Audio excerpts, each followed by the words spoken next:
And welcome back to what could be our last episode of Hitting the Field FC. It's the 10th episode of this season. Santi, I'm here with, of course, my wonderful co-host Santi. Santi, how you doing? Good. How are you? I'm good. I'm tired like always, but I'm excited to get another episode. Didn't sleep, just couldn't wait for this episode. I guess that's what we're saying. I agree with you. We got to talk about a lot of things though. It could be our last episode, so It's our season finale too. Season finale. We got to wrap up some things. Obviously, we're not going to be here for the World Cup. We're not going to be here for when the Champions League ends. But we can at least talk about it now. Yeah. So we're going to be talking about the Champions League, some of the biggest ref controversies. I mean, there's some every time the Champions League comes around. So we'll talk about that, and then we'll say our goodbyes. Mm-hmm. But let's get right into it. I'm excited. Let's jump into it. I'm excited to get into it. Just us today. Just HTFC squad. So let's. Let's get started with, of course, Barca versus Atletico. I'm not happy about this game. I know it hurts. I don't think anyone in this room is happy about this game. But, I mean, we can be happy with a few things. There's a few positive things to be on the lookout for. Lamine Yamal, I think, has cemented himself as the best player in the world. Yeah. He's dribbling through 4 or 5 people, like, consistently lay off passes to Dani Olmo, who can't shoot for his life. Ferran Torres can't shoot to save his life. I feel so bad for Lamine. Yes, it was such a. It was kind of like hope given to you as a Barcelona fan because of the first 20 minutes. You guys, scored 2 goals, you tied the series, and then we fall again into the same problem as always. That high line that works majority of the times, but when you're facing really, really, really fast players, it comes all down, Yeah, it's been this season too. Atletico scored that same goal all 3 times they played Barcelona. Yeah. Right wing just goes past, I think it was Garcia. Yes. It goes past Garcia. It's over. It's Cross over. the ball to Ademola Lookman. Yeah.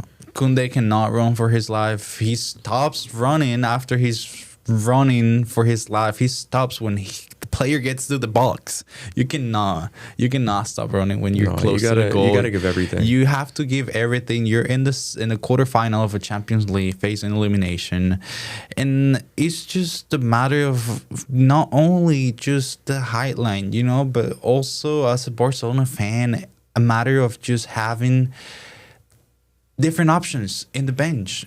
We saw a game where Marcus Rashford, I was on the boat for Marcus Rashford all season until that game. He comes in, plays 20 minutes, does nothing. Raul Lewandowski does nothing when he comes in. At that point, you should have left, Ferran Torres, he's coming in hot. He scored 2 goals the last match. He scored 2 goals in this match. Let him play.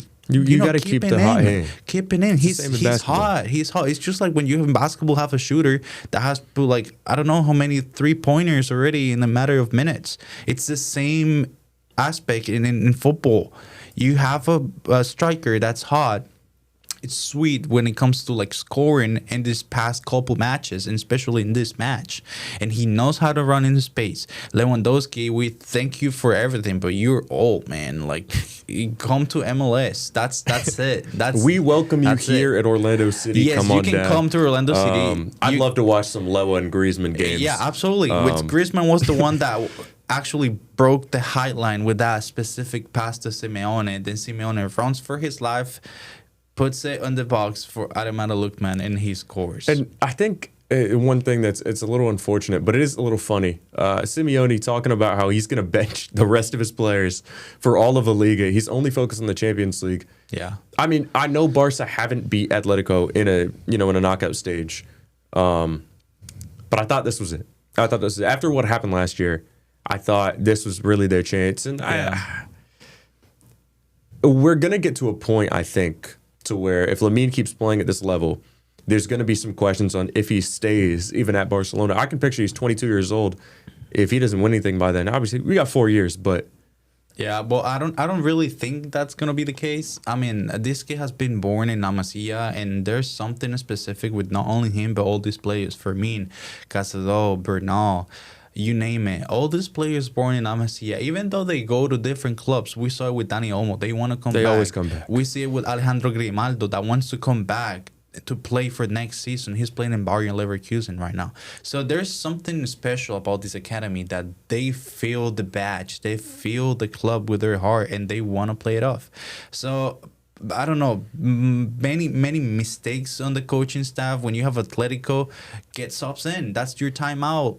Get subs in. Stop the momentum for the team. He didn't get subs in. They get Sorloth and they get Baena in, and that's when Atletico starts going back at it again, and then that's when the red card happens, you know? Red card, by the way, that yesterday, I was all about red card. Yesterday, I saw a video about how Sorloth trips with himself. Like, they put slow motion, and they didn't show that to the referee on the field. They only show the last frame of the option, and Kunde was pretty much certainly close to him as well. But, you know, it is what it is. UEFA, I think, has to jump into like a really, really dark place when it comes to controversies, not only in Barcelona, but especially in this game too. Yeah, it's classic Barcelona. I predicted before even the series 5-3. I thought Rafinha, obviously that was back when I thought Rafinha would play. Rafinha being hurt, they needed him. Yeah. They needed him. But let's move on from one Spanish giant to another. We're talking about Real Madrid. I was a lot more pleased watching this game as a Madrid hater. That man right there, Michael Elise, he is ridiculous. First leg and second leg. I wasn't even here to talk about the first leg, but he was giving Carreras nightmares. Yeah. Right. Today, or I guess yesterday, similar story. Ferland Mendy played well. Yes. But he didn't stop him. He didn't stop him. Elise had a lot of good passes. He made a lot of good runs. Obviously scoring the dagger at the end. But that whole front three, it's just insane. And we've talked about them throughout the whole season here at HTFC. They're gonna, I believe now they're gonna break the record for MSM because they're playing insane. I saw the whole match yesterday, and Ferland Mendy played well. But what happens when you're playing against this kind of players? You have to keep the same momentum throughout the whole match, because one little mistake, they're gonna take advantage of it, and that's what he did on that last dagger. That was a beautiful goal. Yeah, he'd been trying that shot the entire day, wouldn't fall, but he got what he wanted there. We got to talk about Harry Kane as well. He's at like what 60 goals this season or something like that. I believe he's 50 something. He's over 50 goals. I think he's the Ballon d'Or front runner. Yeah. Either him or Michael Elise. This Bayern team, they're so good. They're definitely the favorites for the Champions League. Obviously, it's just Arsenal, PSG left. I'm not saying Atletico couldn't win it. I'll make my prediction now. If I'm wrong, it is what it is. They deserve it, right? But this Bayern team's so good. They have the tougher of the draw. Yes. PSG is a very tough team. We'll get into that in a second, but it's just insane. And not only Harry Kane, like, shout out to Luis Diaz. He scored 2 goals in like the 2 matches, and he scored the goal to win it all at the 89th minute. Beautiful curler too, like yes. And I mean, he's such an underrated player. I know it's you know, this talk that he's not Argentinian, he's not Brazilian, he's not Spaniard, he's not from any of these famous countries that elevate their prices for their player. He's Colombian, and he's at the level. He's above Vinicius at this point. Without a doubt. He's above even Mbappe at this point. Mbappe did nothing. He didn't do anything. He has not done anything since he came back from that injury he has. You know? Yeah, it was a rare goal for Mbappe in a big game. Even in those friendly matches with the national break, playing for the national team, he did nothing as well. These 3 guys are the front 3 runners for the Ballon d'Or. There's no discussion without about a doubt. it. I think if Luis Diaz's name was Lucinho and he was Brazilian, he'd be 150 million, million euro. Million. Yeah, he would have been sold at Manchester United for for 2 kidneys and Sir Alex Ferguson's firstborn. Yeah. But he's Colombian, so you get a bit of a bit less attention. But that's ridiculous. The prediction was right there. Yes. I mean, kind of. I had Bayern winning by 2. They won by 2. I'll take it. I'm just thankful Madrid lost. Chelsea's gone. Barca's gone. Madrid's gone. I can just enjoy the Champions League. We got to talk about PSG. They're so good. They're so really good. I thought Liverpool would put up a slightly bigger fight. I predicted 4-1. I thought, it would be back and forth. Maybe the second game it'd be 2-1 or something like that. PSG's just better. I don't have much to say. They're just better. They beat on Prem teams. They beat on Bundesliga teams. They beat on Serie A team. They're just better. I mean, yeah, we're seeing again the shape of the champions last season, and it's just, even though in this match I believe Liverpool put up a better performance since the first leg, it's just efficiency, you know. This team's efficient. It's efficient in pressing up in the opponent's field. It's efficient in the shots. It's efficient in the way they defend. It's a whole cohesive team that, shout out to Luis Enrique, has done a wonderful job with that team. It's a complete overhaul of that PSG mentality. And the way I like to look at it, I've seen people talk about it in a similar ways. It's like they play violent, not dirty, but they play violent, and they're always hawking you down. They want the ball. If you take the ball from them, they will trap you. They will get the ball back, and then they'll just hold it. They're holding it. They're waiting to break your line down. Yeah, but and it's like they want the ball at all times. Yeah. Unlimited stamina. These players keep running like crazy. Shout out to the physical, like I don't know how they aspect of the team and like the physical work they put on these players, because we've seen injuries in every single major team but PSG, which is insane. So shout out to the physicians over there, and they're doing a great job. I wouldn't be surprised if they go to the final and win it again. I wouldn't be surprised if they go back to back. I mean, they're front three as well. They're not as good as Bayern's, but they're definitely up there. Yeah. Kavica, Kvaratskhelia, Ousmane Dembele had 2 goals here. He's turning up, trying to get a second Ballon d'Or. He won't win it, but he's turning up. And then Desiree Douillet, like, he's just in the background playing well consistently. And like a bench player like Barcola coming off the bench, ready to score. Having and him off the bench is assist. ridiculous. Yes. Like it's such a deep team. Their midfield is good. Their defense is good. Their attack's good. Their coach is good. Their physicians are good. The team is just built well. Yes. It's built well. It's crazy how this team won a Champions League, but Messi, Neymar, and Mbappe couldn't even get past. Yeah, That's it. That's Mbappe's curse. It's true. Allergic to trophies. Let's go to an. That was the This match. game stunk. I have nothing positive to say about that. I hope Edgar watches this. This team is terrible. I'm not. I hope Arsenal bottles the league, not just as a Chelsea fan. Might. I hope they bottle it all. They might. Because watching this game, you can see David Raya with the red dots on his eyes. This team is demonic. There's nothing good about watching Arsenal. They had 3 shots in this game. Yes. 3 shots the entire game. You're playing a team like Sporting. Bodo Glimt put up 17 shots on Sporting. You put up 3. One shot on goal. Yeah. One goal. This is the so-called best team in the world, the biggest team in London. I'm not hearing it. They have quality attackers. I'm watching Gabriel Martinelli turn the ball over 6 times a game. I'm watching the star boy Bukayo Saka run up and down the pitch, look slow and gassed.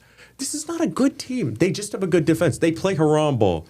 This is going to be a terrible semifinal. It is going to be, I believe, one of those seasons for Arsenal again, you know, when they flop last minute. I'm hoping. City, it's 7 points behind with 1 match less than Arsenal, and they're playing this weekend. Yeah, I think. And I believe Guardiola knows Arteta. Arteta was playing for Guardiola. He was his assistant coach before. They know each other. They know Arsenal always flops last minute. They flopped in the FA Cup. They're almost flopping here. Only 1-0 against the Sporting. Not underestimating Sporting Lisbon, because they've done a great season. Shout out to Luis Suarez over there too. But come on, you're the so-called best team in the world right now, because you started the season so strong, because you won against Bayern Munich in the Champions League's phase. But now you're not showing off. It's the same thing with Arsenal every season. You start so hot, and then after the February, March, April, everything goes downhill for them. They can't play a full season. They're a 28 game club. They're not a full season club. And you look at how they were playing in this game. I don't. I'll be completely honest. Obviously, I'm gonna watch it. It's semifinals of the Champions League, but I don't want to. I don't want to watch Atletico versus Arsenal. No, I think not funny. That's a battle of the worst tactics possible. Arsenal they're carried by their defense. The ball goes out of bounds The Arsenal fans cheer because they know they get a corner. Like they don't have open play tactics. Comparing this to even a team like current Man United, at least current Man United, through all their ups and downs, are giving me excitement. They play the ball well. They play tiki taka. They play through balls. I haven't seen a through ball in an Arsenal game in like 3 matches. This is terrible. I think there's a reason why, and you are benching one of the best players you have in your squad, which is Martin Odegaard, and you don't have a sub for him, you know? You sign Eze, but Eze is more of a winger than a cam. He cannot play number 10 as the same quality Odegaard does it. So I wouldn't be surprised if Atletico passes through this and goes to the final. Simeone can put something up. If I can give Simeone something, it's the way he reads the team. He knows how to play different teams. He knows how to accommodate his team. He knows what to do in a match and how to look at the film and be like, we can be strong at this and we're gonna do these things this way. And I wouldn't be surprised. I mean, I'm sorry, Edgar, but the team has flopped every single season before this, and I wouldn't be surprised if they do the same this season. I hope they do. But let's move on to the splits here. We did just mention it. PSG Bayern. I think Bayern's gonna go through. Me too. But I think it's gonna be This is the final. This is the final. This is should have been the final though. This is a ridiculous game. PSG's been so dominant. You know, we've been talking about it. They've been dominant all throughout the knockouts. They beat every team in front of them pretty convincingly. I don't even got to mention what they did to my team. But Bayern's Bayern. You know, I don't know. Anytime Bayern makes it to this stage, it's hard to bet against them. And with how well they played, I think that first leg could genuinely be like the game of the tournament. I think the first leg could be like 3-2 or something like that, similar to what we just had in the Real Madrid game. I got Bayern though. I think Bayern, whoever passes in this leg, I think it's gonna be the champion. Yeah. I got Bayern passing by really easily.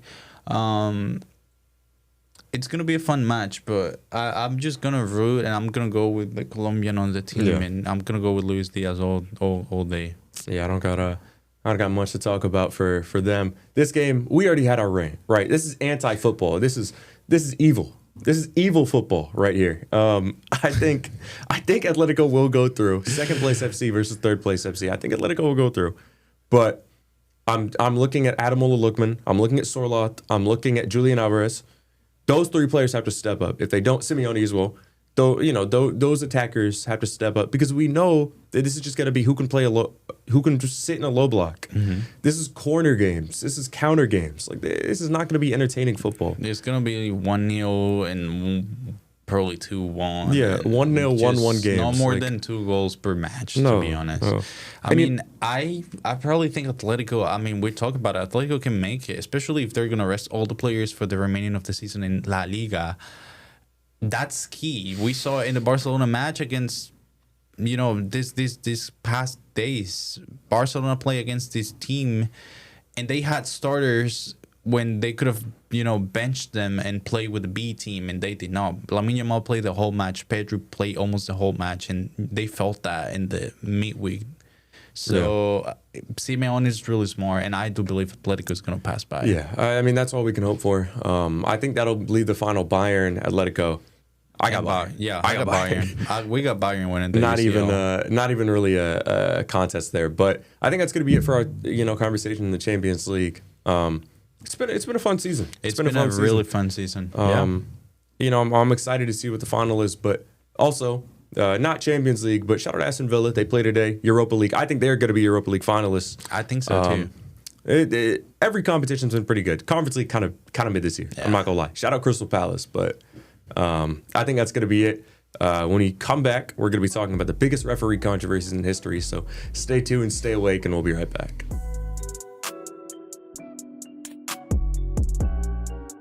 And welcome back. We're here for segment 2. We're talking about the biggest referee controversies in history. Of course, once again, joined by Santi. There's a few. There's a few that happen every single year that we got to go back to. Stuff like last year, Atletico, Real Madrid, the little double penalty. aka referee FC.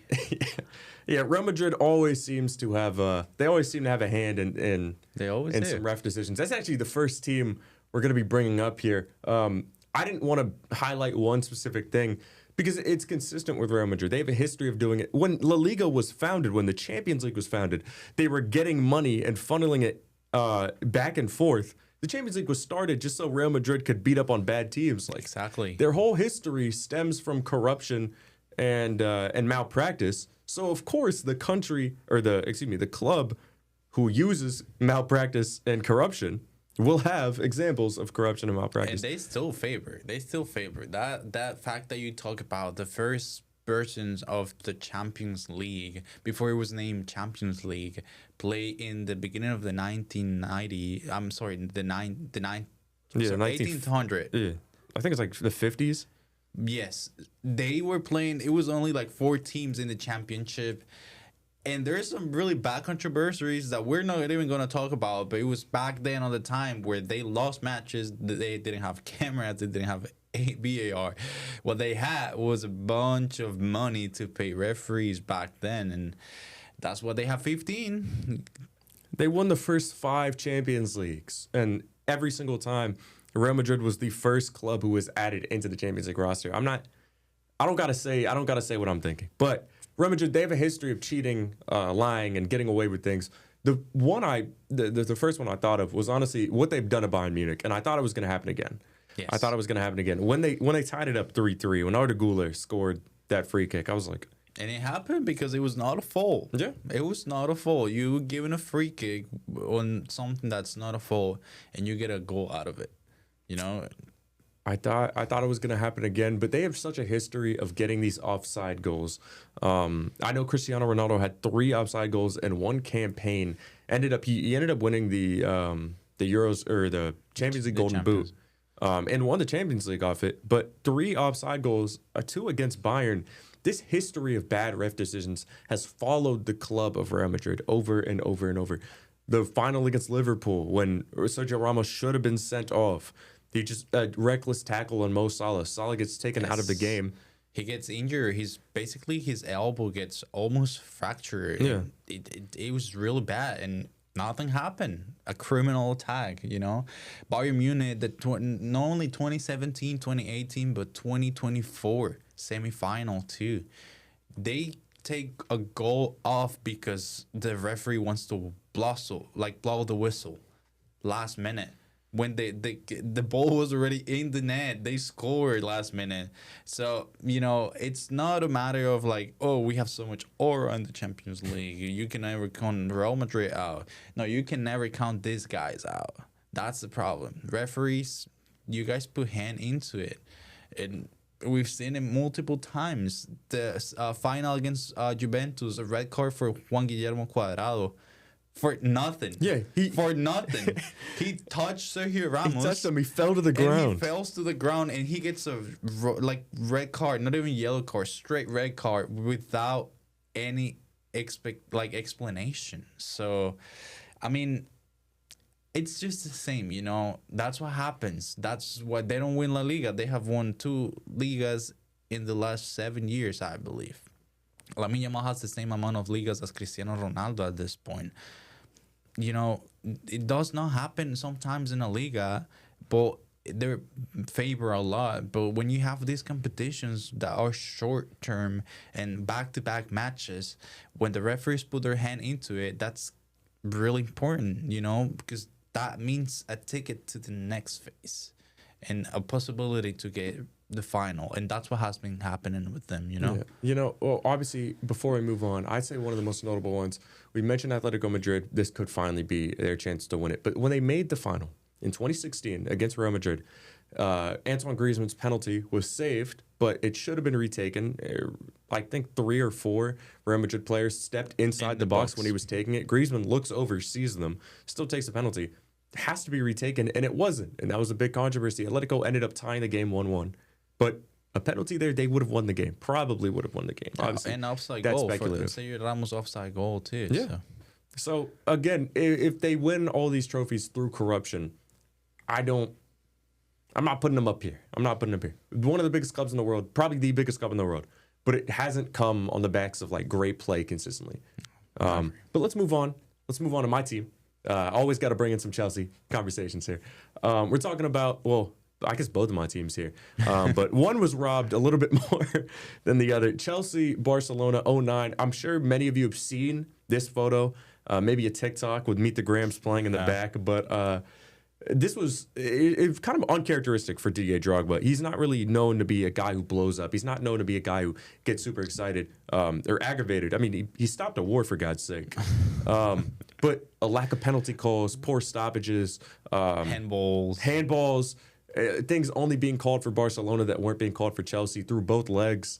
Chelsea end up losing, I think, 4-3 in aggregate.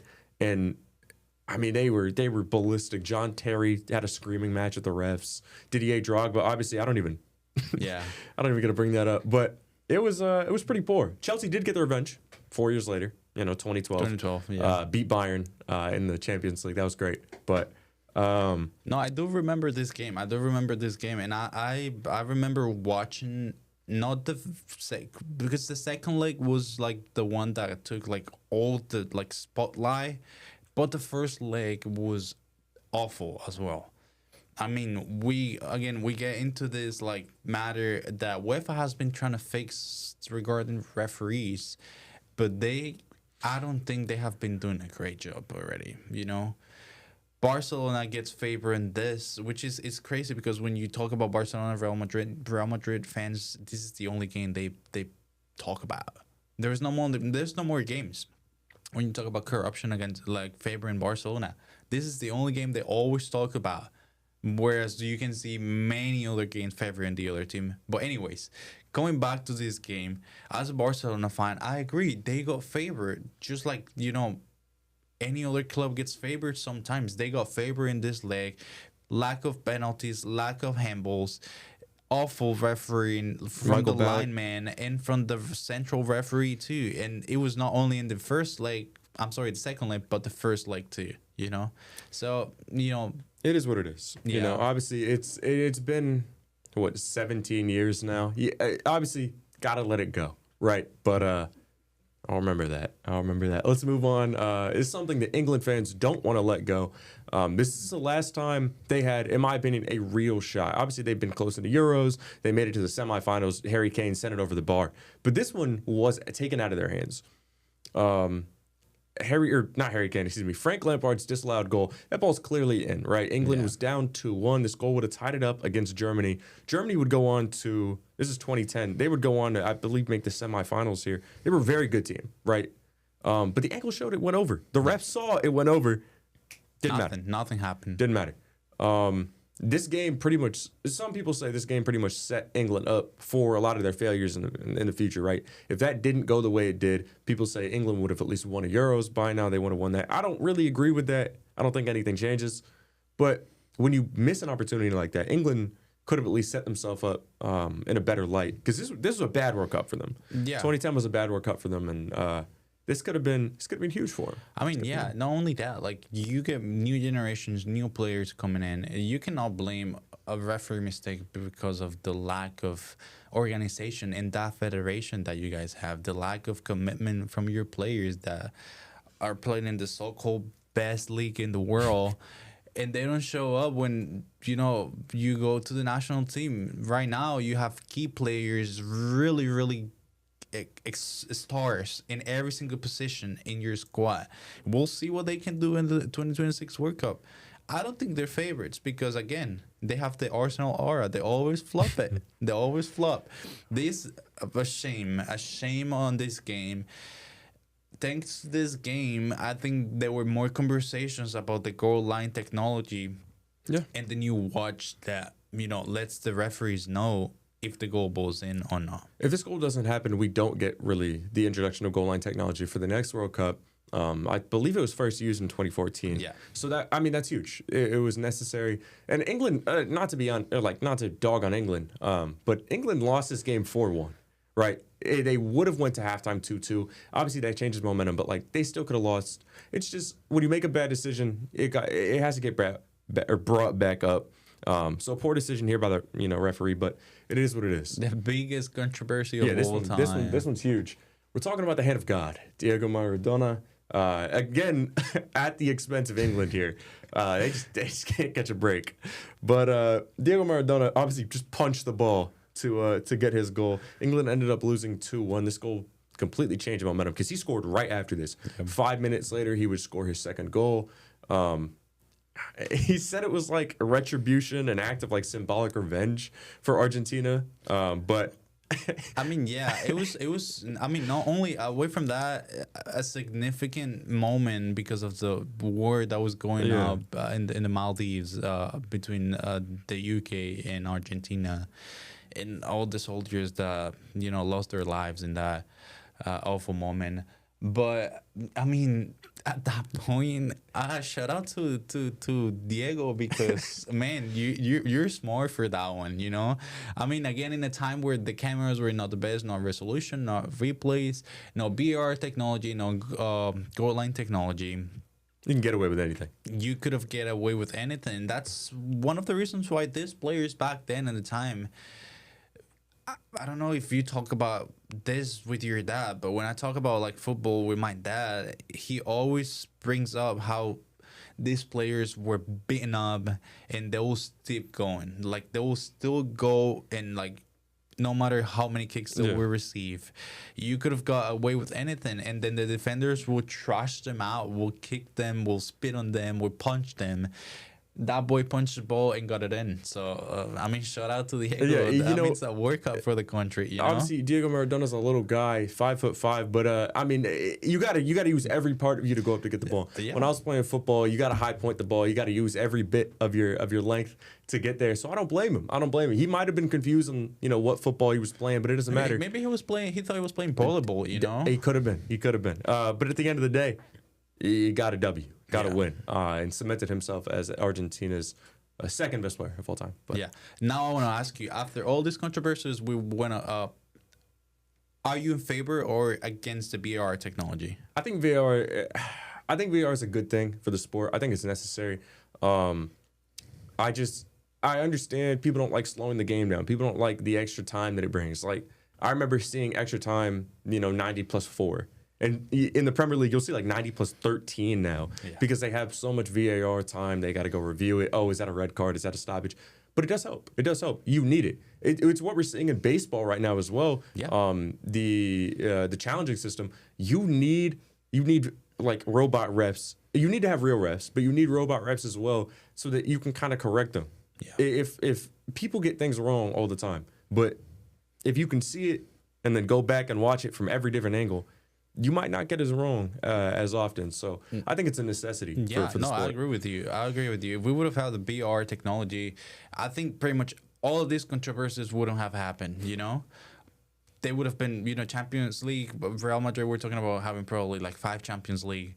We're talking about like many other things, not only happening towards the Champions League, but the World Cup. And glad that in this 2026 World Cup, they're implementing the VAR, not only in the aspects of goals and red cards, but they're implementing them on second yellow cards, Yeah. And they're implementing them on faults that end up in a goal, like the Real Madrid goal this yesterday against Bayern Munich, that it was not a fault and it ended up in a goal.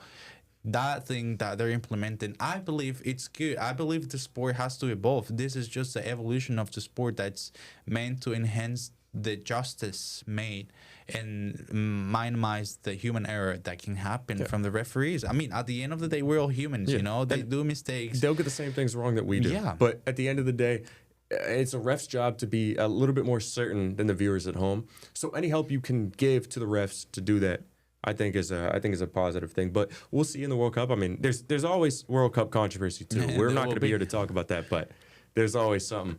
But I think that's it for segment 2. Thank you guys so much for watching. When we come back, we're just gonna be airing off, I guess, a final message for HTFC for this season. So thank you so much for watching. We'll be right back.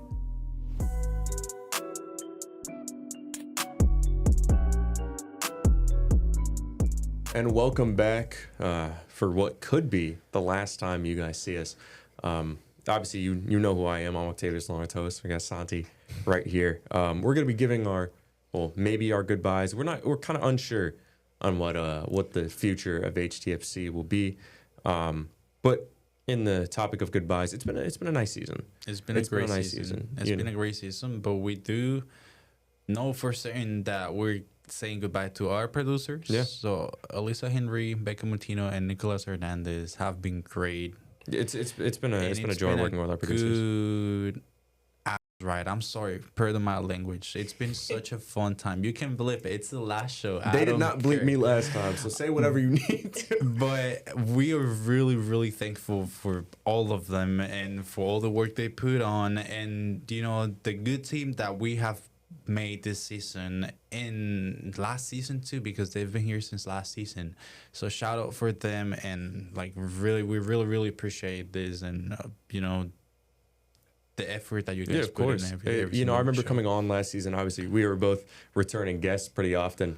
Didn't think that we were going to be hosts the next year. So it's been a joy to do that. But the producers have always been a very big help. So they obviously, the viewers, they don't get to see them as often, but a big shout out to the producers as well. I mean, they're the ones behind the cameras. They're the ones doing everything so this whole thing can work. And we're just here japping. Yeah, we just yap. We just yap in front of the camera and do, whatever we do.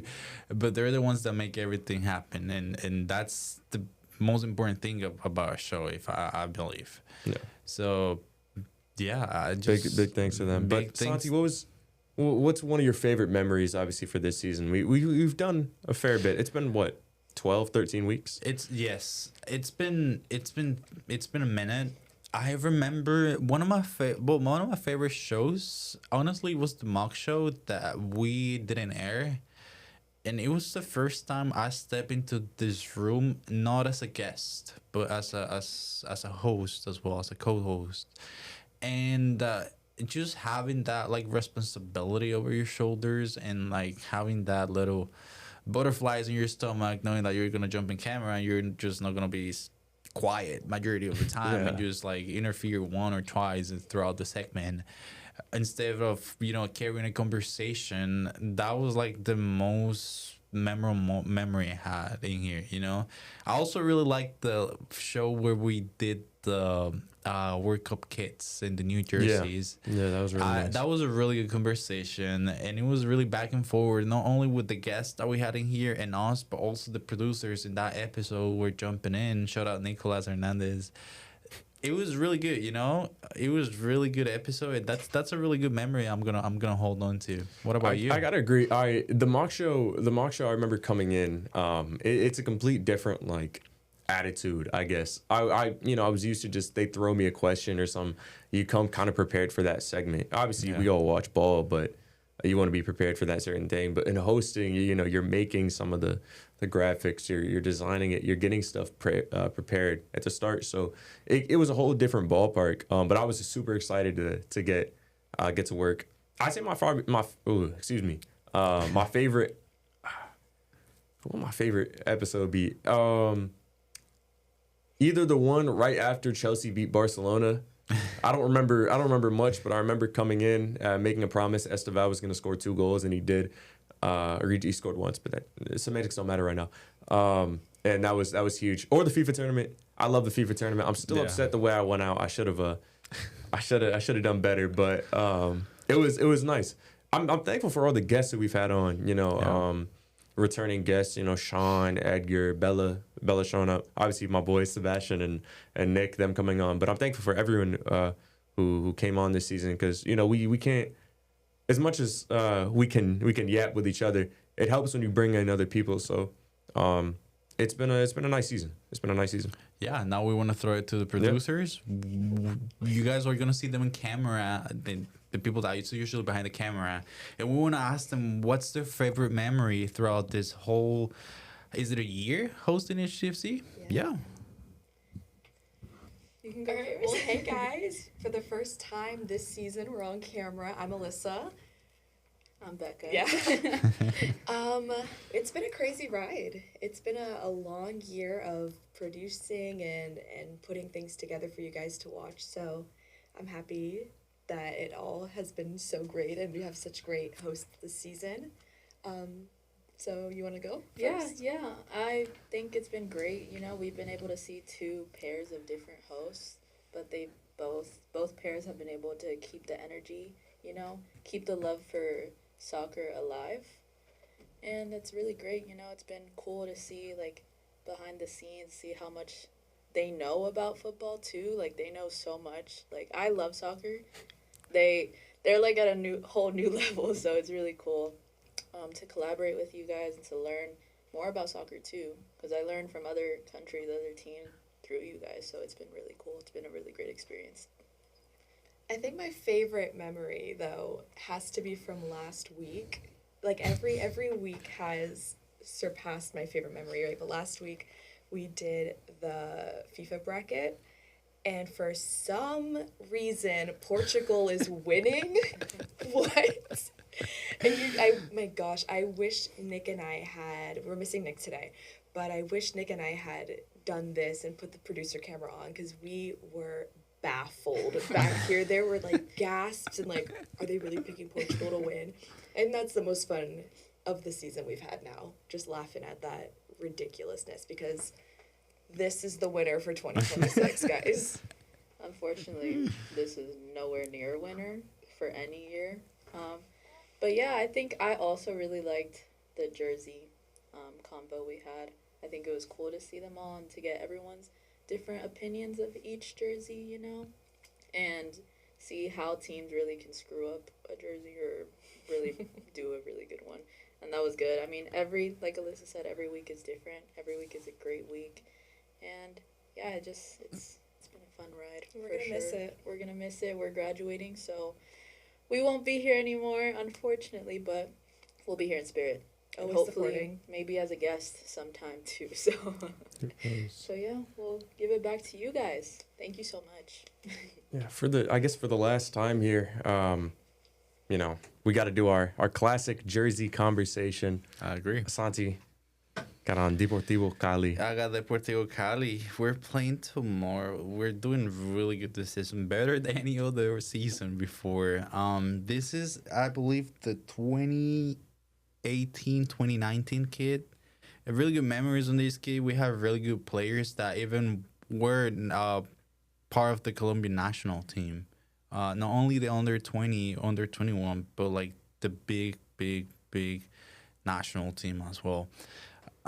It's just, you know, when I look in my closet and I opened my closet this morning, I was just like, honestly, all the kids I have, it's just either Barcelona or Deportivo Cali. I know we're in no other clubs jerseys. I'm a diehard for those clubs.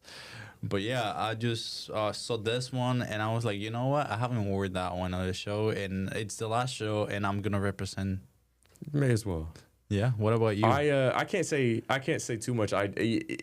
We know I got a bit of an extensive collection of jerseys. I got the Aston Villa current third kit, I think. That's long really sleeve good kit. I love this kit. Shout out Mark for taking me back to England. Shout out Dad.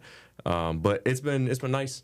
I wish I'd changed the kits up. We got, you know, the Lamine kit behind you. We got the Rude Hullet kit right here. Seeing the Japan kit there. It's the kits were changing. It's gonna be weird not having to try to get a new kit every week. Never even getting to see the Ghana kit in person. It's a shame, but well, maybe next season. Who knows? But from HTFC, I think that's it. Yeah. We thank you guys. We congratulate our producers graduating this semester.